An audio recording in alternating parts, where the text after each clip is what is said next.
De nouvelles informations sur un chef qui, en apparence, était loué pour ce qu'il faisait en cuisine. Mais on vous retrouve pour une affaire dans la salle de bain. There's another female party there. Mais maintenant, ce chef est accusé du meurtre horrible de sa femme, une personne qui, selon ses amis, se souciait profondément des autres. C'est une vidéo de Mass Live. Nous avons de nouvelles informations choquantes sur ce que le chef devenu présumé meurtrier, Jeffrey MacDonald, aurait fait dans les heures précédant le meurtre. Nous suivons l'affaire présentée par Law and Crime. Je suis Chris Stewart.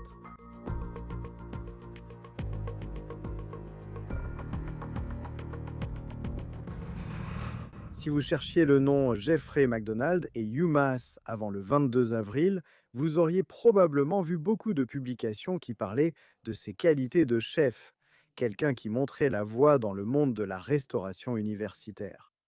Mais à présent, nous savons tous qu'il y a bien plus à dire sur qui cet homme serait réellement.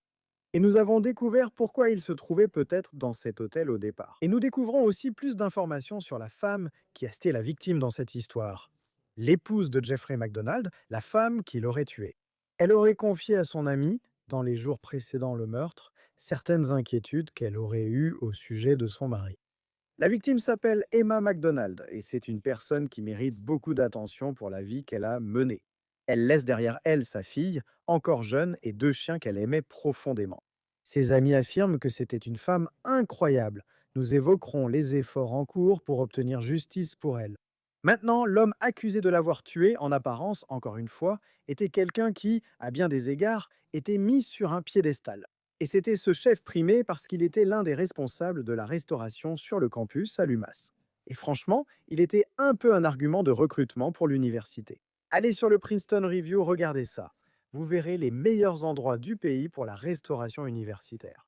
Si vous êtes futur étudiant et que cela compte, l'UMass est en tête du classement, en grande partie grâce au chef Jeffrey MacDonald. À 36 ans, il a été nommé chef de l'année par la Fédération culinaire américaine en 2025 pour sa cuisine. Et ce n'est qu'une des nombreuses récompenses qu'il a remportées pour son expertise culinaire en tant que chef à l'UMass Amherst. Il est difficile d'affirmer que tout cela compte aujourd'hui, puisqu'en pensant à Jeffrey MacDonald, c'est cette image qui nous vient à l'esprit. Ceci provient de WWLP lors de sa première comparution devant le tribunal après le meurtre présumé d'Emma MacDonald. Attention Médic 3, intervention à un centre du campus, cet hôtel du centre du campus, UMass, chambre 413. It's gonna be for a possible mental health issue. C'est ce qu'ont dit les opérateurs du 911 après que l'appel est arrivé à la police de l'ouest du Massachusetts depuis l'hôtel UMass. Ceci a d'abord été publié par Masslive. Maintenant, encore une fois, c'est un hôtel sur le campus et les opérateurs ont indiqué qu'il y avait un problème dans la chambre 413. Une personne non identifiée crie qu'il y a un corps au sol et qu'il faut du personnel supplémentaire. Maintenant, avant d'aborder les nouveaux détails que nous avons sur cette partie de l'affaire, je veux parler un peu plus d'Emma MacDonald, car les registres en ligne montrent qu'elle était également employée à UMass. L'une de ses amies a déclaré au Boston Globe en 2022 qu'elle avait épousé Jeffrey MacDonald. Elle avait une fille de 10 ans. Jeffrey avait 2 enfants d'un précédent mariage, et de nouveaux documents révèlent les problèmes rencontrés par leur mère avec lui ces dernières années. Un ami d'Emma a déclaré au Globe qu'Emma avait certaines inquiétudes concernant le comportement de Jeffrey dans les jours et les semaines précédant son meurtre. Elle a dit qu'Emma aimait Jeffrey cependant, et qu'elle croyait vraiment en lui, ce qui rend cette histoire tellement tragique. Cependant, dans son interview, il y avait une anecdote qui ressortait vraiment et qui décrivait ce qu'on pourrait qualifier de comportement très étrange de Jeffrey MacDonald, prétendument au cours du mois dernier. Cet ami a dit que Jeffrey et Emma avaient prévu un voyage à Disney World avec leurs enfants seulement 2 semaines avant la mort d'Emma. Mais que dire de ce revirement soudain? Une semaine plus tard, Jeffrey a demandé le divorce. Puis, le jour du meurtre, c'est-à-dire le 22 avril, il y a une vidéo qui a été publiée en ligne par Mass Live, et on y voit Jeffrey sauter dans un étang sur le campus, habillé en chef cuisinier. Ce jour-là, il faisait environ entre 20 et 29 degrés Fahrenheit à Amherst, Massachusetts. Sur la vidéo, on entend des rires pendant que Jeffrey entre dans l'eau. Mais apparemment, cette vidéo ne reflète pas vraiment l'ambiance de la situation. Dans l'article du Boston Globe, l'ami d'Emma a dit que quelqu'un avait appelé le 911 après que Jeffrey soit sorti de l'étang à cause de son comportement. Ensuite, après avoir parlé avec la police, et nous ne connaissons pas les détails de cette conversation, Jeffrey a réservé une chambre à l'hôtel UMass pour la nuit. Et l'ami dit que le plan d'Emma était de rester à la maison. Ils habitaient à environ 20 minutes du campus. Et l'ami a dit, je cite, il a été recommandé qu'il prenne du recul à cause de son comportement et de ce qui se passait. Fin de citation. Vas-y, Médici. J'ai besoin d'une ambulance supplémentaire ici au plus vite et je dois ajouter 7, s'il vous plaît. Voici ce que le rapport de police dit sur cette nuit-là. Le mercredi 22 avril 2026, vers 19h42, des agents du service de police de l'UMass Amherst et des pompiers, des ambulanciers du service d'incendie d'Amherst ont été envoyés dans la chambre 413 de l'hôtel UMass au One Campus Centerway, Amherst, Massachusetts, après qu'un appel au 911 a été passé, signalant une urgence à cet endroit. Vu les circonstances, des agents de police de Hadley sont aussi intervenus pour aider. Maintenant, vous parlez de plusieurs services qui interviennent pour gérer ce qui se passe au 4e étage de cet hôtel. Et lorsque la police est arrivée à la chambre 413, ils auraient été accueillis par le même homme que vous voyez sourire, des médailles autour du cou, comme ce grand chef du campus. Mais la personne avec laquelle ils auraient interagi se comportait de manière incroyablement différente de celle que la communauté pensait connaître. Le rapport poursuit en disant, je cite, à l'arrivée des policiers, une lutte violente a eu lieu entre eux et un homme, Jeffrey C. MacDonald, au cours de laquelle J. MacDonald a lancé des objets en direction des agents et a frappé un policier de l'UMass au visage à plusieurs reprises. Mais ce n'est pas tout ce à quoi les premiers intervenants sont confrontés en arrivant sur les lieux. En entrant dans la chambre 413, les policiers ont découvert une femme décédée présentant d'importantes blessures. Compte tenu de la gravité des blessures de la femme, il est apparu évident aux enquêteurs que ces blessures étaient le résultat d'une agression violente. Voici où l'histoire devient plus choquante. Jay McDonald a été arrêté et emmené au poste de police de l'Université du Massachusetts à Amherst, après avoir été informé de ses droits Miranda. Jay McDonald a parlé avec les enquêteurs, au cours de quoi il a admis avoir intentionnellement battu ça, et le nom est caviardé à mort, en utilisant ses mains, ses pieds, ainsi qu'une variété d'autres objets contondants, et qu'il avait l'intention de la tuer en agissant ainsi. Selon la police, Jeffrey MacDonald leur a avoué qu'il avait intentionnellement battu Emma à mort en utilisant ses mains, ses pieds et une variété d'objets contondants. Maintenant, encore une fois, le lendemain, Jeffrey a comparu pour la première fois devant le tribunal et voici ce que rapporte WWLP. Et pendant cette brève audience, il n'a vraiment montré aucune émotion sur son visage. MacDonald a plaidé non coupable des charges retenues contre lui et il n'a pas obtenu de libération sous caution avant une audience visant à établir l'existence de motifs suffisants prévus pour le 22 mai. Il va également passer une évaluation psychologique. J'en discuterai avec notre invité dans un instant, car cela pourrait avoir des implications majeures sur le déroulement de cette affaire. Mais il est également important de noter que ce n'est pas la première fois que le comportement présumé de Jeffrey suscite des inquiétudes. Et cela a déjà été évoqué dans le système judiciaire auparavant. Ce sont des documents que nous avons trouvés concernant une affaire de garde impliquant la mère de ses 2 enfants. Et cela remonte à 2021. Nous avons trouvé ces documents au tribunal de la famille et des successions du comté de Hamden, Massachusetts. En septembre 2024, la mère des enfants de MacDonald a écrit qu'elle souhaitait modifier l'accord de garde qu'ils avaient. Parce que, je cite, les enfants ont signalé des abus verbaux de la part de leur père, des cris, des insultes, des jurons, ont été témoins d'abus verbaux dégradants entre le père et la belle-mère, et hier ils ont signalé des abus physiques. L'aîné a rapporté que son père l'a poussé de toutes ses forces contre une table lundi, le 16 septembre, et qu'il lui a fait mal au visage à plusieurs reprises. Les enfants demandent régulièrement depuis 1 an à ne pas retourner chez leur père. Les 2 enfants ont rapporté que leur père leur a dit de ne pas signaler les abus à leur mère, et tous 2 craignent des représailles et des violences de la part de leur père. Environ 2 mois après que la femme a déposé cette requête contre MacDonald, le juge a classé l'affaire parce qu'aucun d'eux ne s'est présenté au tribunal. Rejoignez-nous pour discuter de cette affaire avec Melba Pearson, avocate en droit civique et pénal et animatrice de la chaîne YouTube Résidente Légale Diva. Toujours un plaisir de vous avoir sur Law and Crime. Vous savez, c'est vraiment une affaire difficile de violence domestique présumée ici, impliquant quelqu'un dans la communauté qui est vraiment connu. Que pensez-vous de ce qui a été allégué concernant le comportement de Jeffrey MacDonald le jour où cela s'est produit? Il semble aussi qu'il y avait déjà plusieurs semaines auparavant, ce que certains ont qualifié de signaux d'alerte dans sa manière d'agir. Oui, encore une fois, Chris, c'est toujours un plaisir d'être avec toi. Ces affaires restent toujours très déchirantes. Il faut d'abord se demander quels signaux ou signes d'alerte ont été manqués ou ignorés, même si parfois il n'y en a pas.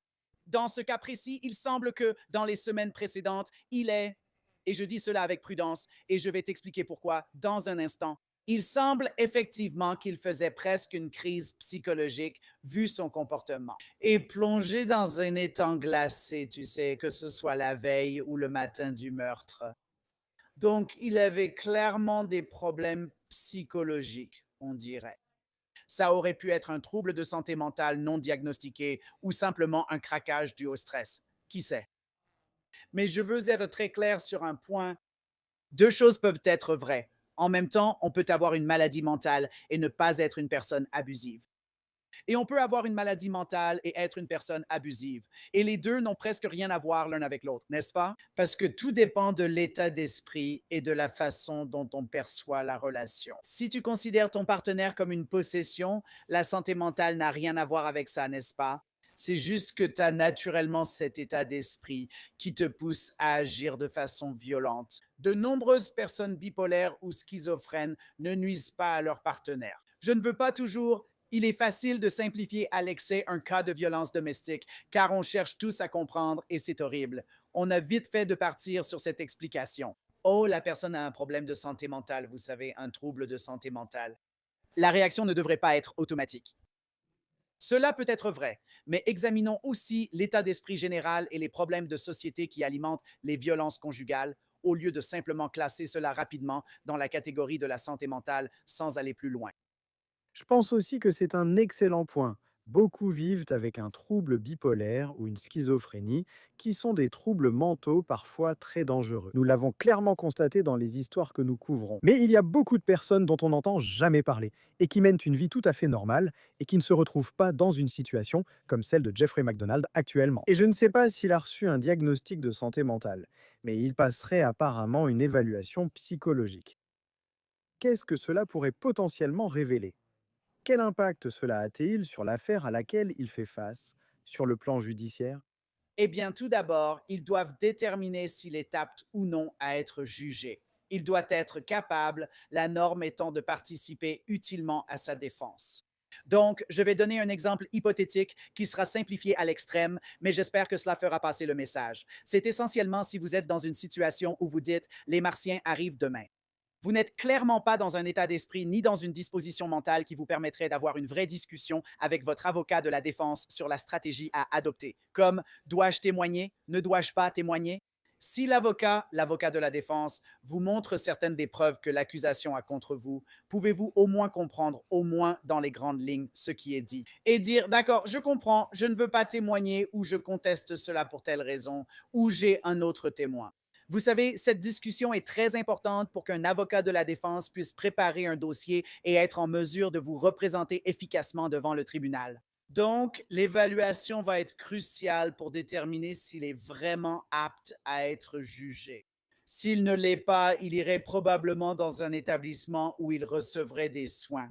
Et généralement, au bout de 6 mois à 1 an, ils reprennent l'affaire, ils font une nouvelle évaluation et à ce moment-là, ils déterminent s'il est effectivement apte à être jugé. Donc, c'est un peu comme ça que ce processus avance. Le but principal est de savoir si on peut rétablir, entre guillemets, l'aptitude à comparaître. Ou sinon, si la personne n'est vraiment plus en pleine possession de ses moyens sur ce plan-là, alors la discussion porterait sur la possibilité d'un verdict de non-culpabilité pour cause d'aliénation mentale ou quelque chose dans ce genre. Nous n'en sommes pas encore là.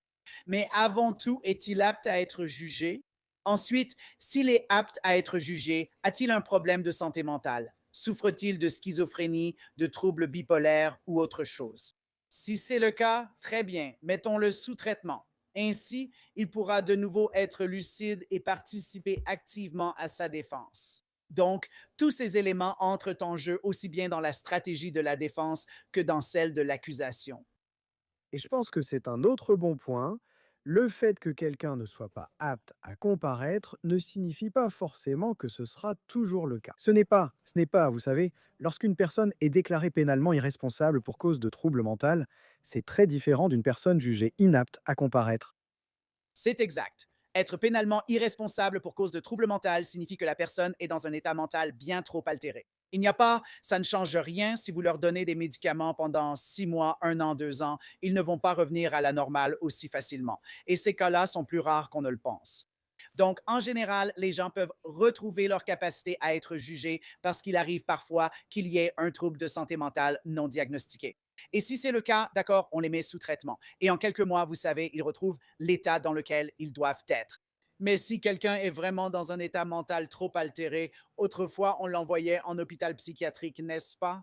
On ne le fait plus vraiment, mais il existe des dispositions spéciales pour une personne qui n'est pas apte à comparaître pour cette raison. Je ne sais pas si c'est le cas ici, nous en sommes encore au début.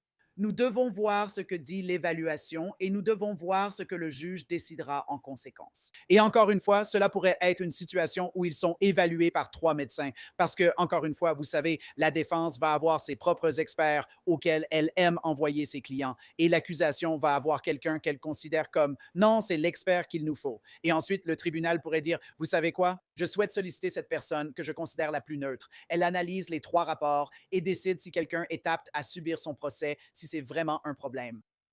Et quand il s'agit de il fait face à des accusations extrêmement graves, il pourrait passer le reste de sa vie en prison s'il est reconnu coupable. Et bien sûr, il est présumé innocent jusqu'à ce que cela arrive. Mais s'il y a un cas où, le jour même, il saute dans l'eau et les gens rient. Mais ensuite, apparemment, il y a eu cet appel au 911 qui a été passé. Et c'est comme ça qu'il s'est retrouvé à l'hôtel, parce que la police a dit hé, pourquoi tu ne prends pas une chambre ici ce soir pour te calmer? Et puis il semble qu'Emma était là aussi, d'après cette amie qui disait qu'elle allait rester à la maison. Et la police appelle ça une période d'apaisement. Donc il y a beaucoup de détails à ce sujet qui n'ont pas été révélés. Mais on entend ça, et un comportement erratique, c'est comme ça qu'une personne l'a décrit. Mais ensuite, on regarde ce schéma sur les dernières semaines où il devait aller à Disney apparemment. Et puis il décide, puis il dit qu'il veut divorcer. Comment le système judiciaire gère-t-il un cas où il existe à la fois un problème de santé mentale et un schéma de violence domestique en construisant un dossier? Comment équilibre-t-il ces deux aspects qui peuvent coexister? Oui, et encore une fois, quand on écoute les faits, c'est très perturbant parce qu'en général, on voit l'inverse. C'est généralement le conjoint qui demande le divorce. Et c'est ce qui déclenche l'incident violent, dans le sens où l'agresseur a l'impression d'avoir perdu le contrôle. Et donc maintenant, ils veulent réaffirmer cette domination et ce contrôle par l'utilisation de la violence. Et cela conduit ensuite à une issue fatale. Donc ça, c'est un autre aspect. Mais ce que j'examine aussi, c'est une opportunité potentiellement manquée. Donc, chaque État a une version de l'hospitalisation involontaire. En Floride, où je suis basé, nous appelons cela la loi Baker. Mais en gros, c'est un processus par lequel les forces de l'ordre peuvent prendre quelqu'un en charge sans l'envoyer en prison. Mais la personne est prise en charge puis amenée à l'hôpital pendant 24 à 48 heures pour observation afin de déterminer si cette personne présente un problème de santé mentale. Ont-ils besoin de médicaments? D'accord. Ensuite, on leur recommande de consulter un psychiatre ou de suivre un programme selon la situation. Mais pour moi, c'est au moins la bonne façon de permettre à la situation de se calmer, parce que ce n'est pas comme s'ils étaient énervés, qu'ils étaient fâchés et qu'ils s'étaient disputés. Toi ici, toi là-bas, calmez-vous, respirez, puis faites-le demain. Tu sautes dans un lac glacé. Tu montres des comportements étranges qui pourraient correspondre à une crise psychiatrique. Alors le service de police aurait dû l'emmener et, en gros, l'hospitaliser contre son gré. Et peut-être qu'elle serait encore parmi nous aujourd'hui. Il ne s'agit pas de rejeter la faute sur la police, mais il existe un scénario où, s'il avait été hospitalisé, il aurait peut-être reçu l'aide dont il avait besoin. Encore une fois, en supposant qu'il s'agisse uniquement de santé mentale, cela aurait pu éviter un événement mortel. Eh bien oui, et c'est un cas vraiment, vraiment différent. Vous savez, je dis ça, mais je pense que tout le monde se souvient de l'affaire Gabi Petito, où, vous savez, je crois que Brian Landry a fini par aller à l'hôtel. Elle est restée dans le camping-car qu'ils avaient, Et puis finalement, ils se sont retrouvés ce soir-là. Dans ce cas, cet ami dit qu'Emma McDonald allait rentrer chez eux et que Jeffrey McDonald allait rester à l'hôtel. Ce serait intéressant. Je sais que le procureur local ne voulait pas encore commenter quoi que ce soit à ce sujet. Malheureusement, nous avons dû parler trop souvent de cas de violence familiale et de violence domestique, ainsi que de certaines histoires que nous avons couvertes. Et une phrase qui m'a marqué, que l'ami a dite au Boston Globe, c'est qu'Emma l'aimait et croyait vraiment en lui. C'était exactement ce genre de personne. Je travaillais dans l'ouest du Massachusetts, où UMass prend très au sérieux la restauration sur le campus. C'est même un outil de recrutement pour cette école. Et il en était le symbole. On comprend pourquoi il était quelqu'un en qui on pouvait vraiment croire. Mais dans certains de ces cas de violence domestique, je pense que pour sensibiliser, qu'est-ce qu'on remarque quand il s'agit de ça? On va surtout se concentrer sur le négatif à cause de ce qui s'est passé. Mais il y a aussi ces bons moments en chemin. Et on voit bien que ce n'est pas simplement la trajectoire d'une relation horrible. Mais on voit souvent en fait la toxicité de certaines choses qui semblent positives, comme planifier un voyage à Disney. Et puis tout peut basculer, tu sais, et tout retombe d'un coup. Dans ce cas, il aurait voulu divorcer une semaine après. C'est difficile à comprendre. Oui, mais encore une fois, selon les faits dont nous disposons, car nous n'avons pas toute l'histoire, mais ce comportement semble vraiment très cohérent avec quelqu'un qui est, que ce soit bipolaire ou autre chose. Mais il traverse ces vagues, ces hauts et ces bas. Et c'est incroyablement difficile d'être en couple avec quelqu'un qui lutte avec des problèmes de santé mentale, surtout si ce n'est pas diagnostiqué et qu'ils n'ont même pas de plan de traitement. Donc, tu essaies de te gérer au jour le jour. Tu ne sais même pas à côté de qui tu te réveilles, n'est-ce pas? Comme aujourd'hui, ils peuvent aller bien et demain, ou même d'un moment à l'autre, n'est-ce pas? Donc, tout cela devient très difficile. Mais en même temps, ce que les gens oublient souvent à propos des relations de violence domestique, de violence entre partenaires intimes, c'est qu'il n'y a pas un événement violent chaque jour. Dans certains cas, oui, mais en général, il se peut que quelque chose se passe aujourd'hui. Il y a tout ce cycle et ainsi de suite. Il se peut qu'il n'y ait pas un autre incident pendant 3 mois. Et pendant ces 3 mois, vous allez travailler, vous élevez votre famille, vous faites toutes ces choses. Et vous n'êtes pas forcément en train de dire activement aux gens, oh mon Dieu, mon mari est comme ça, mon partenaire est comme ça, ma femme est comme ça, peu importe. Vous vivez simplement une vie normale. Donc, je pense que parfois, les gens s'imaginent que chaque jour est une situation horrible, violente, folle. La plupart des gens ne pourraient pas survivre à ça, rien que d'un point de vue mental, parce que c'est énorme. Mais comme dans toute relation, il y a des hauts et des bas. Sauf que la différence, c'est que lorsqu'il y a un désaccord, comme dans toutes les relations, ça finit par devenir violent, ou il y a de la coercition ou d'autres choses qui se passent en arrière-plan. Donc, je veux juste rappeler ça aux gens. Et aussi que parfois, il n'y a pas de signe. Parfois, les gens sont très discrets. Et quand ils sortent de chez eux, ils n'ont pas d'œil au beurre noir. Ils n'ont pas d'os cassé, mais ils peuvent ne pas pouvoir contrôler leurs finances. Ils peuvent ne pas pouvoir sortir avec des amis sans problème ou voir des membres de leur famille. Il existe différentes façons dont cela peut se manifester et ce n'est pas toujours visible pour tous. Donc, je veux simplement adresser un message de réconfort à celles qui sont touchées par cela parce que, encore une fois, et malheureusement, je le sais personnellement à bien trop de niveaux, et pas seulement en tant que procureur, vous êtes en train de revivre et de repasser la scène dans votre tête. Vous vous dites, si j'avais fait ceci, est-ce que j'ai raté quelque chose? Elle a dit ceci dans cette conversation. Essayait-elle vraiment de me dire quelque chose? Était-ce un appel à l'aide? Vous allez vous mettre à boire à force d'y penser. Ne le faites pas. Ne le faites pas. Tu ne peux faire que ce que tu peux. Et essaie simplement de trouver du réconfort dans les souvenirs, les beaux souvenirs que tu as eus avec la personne que tu aimais. N'essaie pas sans cesse de te repasser le film. Tu ne trouveras jamais de réponse satisfaisante. Non, et c'est vraiment et tu l'as vraiment bien dit. Et c'est juste une histoire très difficile pour cette raison. D'après la police, après qu'on lui ait lu ses droits Miranda, il a pratiquement avoué, d'après ce qu'on peut lire dans le rapport de police. Sachant cela, et ce n'est pas forcément une affaire du genre qu'il a fait, et peut-être qu'il a été diagnostiqué avec un certain trouble de santé mentale. Mais si ce n'est pas une irresponsabilité pénale pour cause de trouble mental, en quoi cela aide-t-il sa défense? S'il est toujours accusé de meurtre, il est jugé pour cela. Voilà leur version. C'est lui le responsable. Et la défense que les ont, et peut-être que la seule chose qu'ils ont, c'est de dire qu'il a un trouble jusque-là non diagnostiqué. Et je ne sais pas, je parle juste en général, comment cela pourrait-il potentiellement se passer? Eh bien, la façon dont cela se passerait, c'est que la défense essaierait de s'attaquer à l'intention. Est-ce qu'il était vraiment capable de former cette intention de lui faire du mal? Savait-il vraiment ce qu'il faisait? L'aspect de la santé mentale va être intégré dans la défense à différents moments, en disant par exemple, écoutez, c'est un membre productif de la société, hypothétiquement parlant. Il est un, Vous savez, il a cette image très publique, ce métier exposé, et il a réussi dans tout cela. Ce n'est pas son comportement habituel. Donc, c'était une rupture passagère. Vous savez, il va se faire aider, etc., etc. Je ne sais pas comment le jury va le percevoir. parce que si ce n'est pas une situation d'irresponsabilité pénale pour cause de trouble mental, si ça n'atteint pas ce seuil, qu'est-ce qu'il vous reste à part ça? Pas grand-chose, pas grand-chose. Parce que, encore une fois, la Constitution vous garantit une défense. Elle ne vous garantit pas forcément une défense gagnante. Donc, l'avocat de la défense va faire avec ce qu'il a. Il ne peut pas l'inventer. C'est comme ça. Mais c'est une affaire que je vois se régler par un plaidé coupable parce que, avec quels éléments iriez-vous au procès? Vous avez littéralement l'aveu. Vous avez, vous savez, le médecin légiste, le coroner va conclure qu'il s'agit d'un homicide.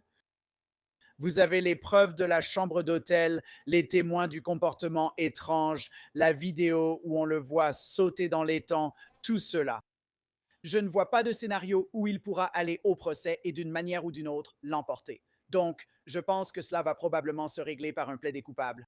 Oui, et nous verrons ce qui se passera ensuite. Sans aucun doute, ouais, c'est une histoire incroyablement tragique. Je sais qu'hier, au moment où nous enregistrons ceci, ils ont organisé une veillée à l'UMass pour Emma MacDonald, qui était aussi un membre très apprécié de cette communauté, une mère qui laisse derrière elle sa fille. C'est vraiment triste, Melba Pearson. Merci, comme toujours, d'avoir pris le temps d'être avec nous. Vous pouvez la retrouver en tant qu'animatrice de la chaîne YouTube Resident Legal Diva. C'est toujours un plaisir de vous avoir ici sur Law and Crime. Merci d'être avec nous. Merci, Chris. Une veillée a été organisée en l'honneur d'Emma sur le campus de l'UMass. Encore une fois, elle travaillait également à l'UMass. Il y a aussi une cagnotte GoFundMe qui collecte de l'argent pour sa fille de 10 ans et qui a déjà recueilli plus de 22 000 dollars. Avant de terminer, je voudrais signaler une ressource importante concernant les questions de violence conjugale. Et il semblerait que ce soit le cas ici. Si vous ou quelqu'un que vous connaissez êtes victime de violences conjugales, vous pouvez appeler la ligne nationale d'aide aux victimes de violences conjugales au E-800-799-SAFE ou envoyer le mot START par SMS au 88788 et vous pouvez rester anonyme. Et cette ligne est disponible 24 heures sur 24, 7 jours sur 7. C'est tout pour On the Case, présenté par Law and Crime. Abonnez-vous à notre chaîne YouTube et à Spotify. Nous sommes également en streaming sur Peacock. Je suis Chris Stewart. À la prochaine.